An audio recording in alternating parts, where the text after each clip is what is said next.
Did you guys know there was not one, but two people staying at the Cobain house at the time of Kurt's death? Cali Michael Dewitt and his girlfriend, Jessica Hopper. Cali was a close friend to Courtney and a live-in nanny to Francis Bean. Now, Courtney was aware that he was there at the time. He's not going to be there. Is there a reason that you don't want surveillance on your house? Yes, because we don't need it. Callie's there. He'll tell me if Kurt shows up. And in the book Heavier Than Heaven, Jessica Hopper openly addresses what happens on the morning of April 2nd. Jessica says Kurt came into their room that morning and he sang to her. They told him to call Courtney because she was freaking out. They tried to make the phone call, but Courtney wasn't taking any calls. Cali even later confirms this conversation, but claims that he thought he was hallucinating. On Monday, April 4th, Cali left the house for the evening, but says she heard footsteps upstairs around midnight. She described them as walking with a purpose.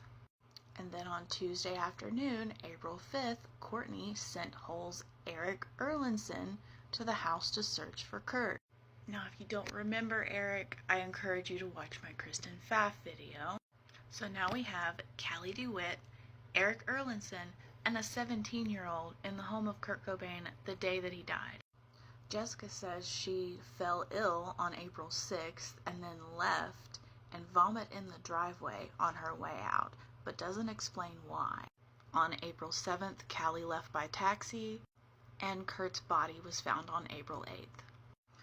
Jessica was actually questioned about these claims in a 2015 book tour, and her response is alarming.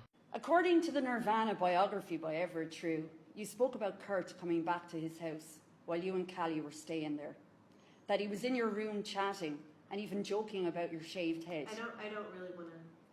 I'm just going to ask the rest of it. I don't feel like this is appropriate. I'm going to just, having spoken. You're asking me a question about someone who is very close to me. I'm just saying. Okay. I spoke to the NoFX guitarist El Jefe and Chris Flippin of Lagwagon earlier this year, and they were both pretty adamant that Kurt was murdered and seemed to know exactly what went down.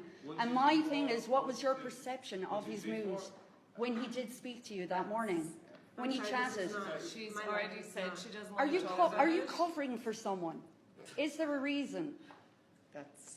One sec. No, she's uncomfortable. You know, I mean, when you said that Courtney was very, very generous for you to write for your scenes, is there something behind that? Can I stop asking a question and I can talk to you? Go first. Go first. Go first. Go first. Okay. You look really defensive, by the way. But okay.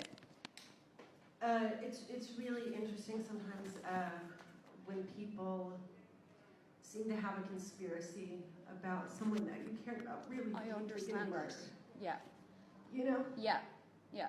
As I said, I spoke to El Jefe. I've spoken. I don't know if you even deserve an answer.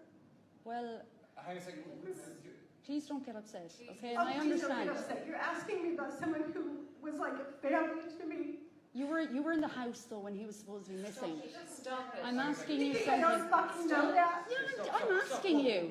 I would like you to. Excuse me. I will leave. Excuse me. You're saying your guest. Yeah, no worries. I will leave. No worries. I do want to say that I think that was unnecessarily aggressive on the interviewer's part. We need to remember this girl was 17 when all of this happened, and in the company of these guys, I can't think of a single 17-year-old that would be equipped to handle that kind of situation.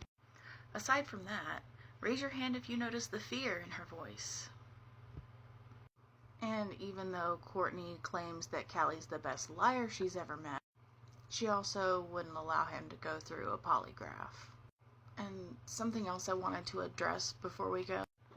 Who moved Kurt's body?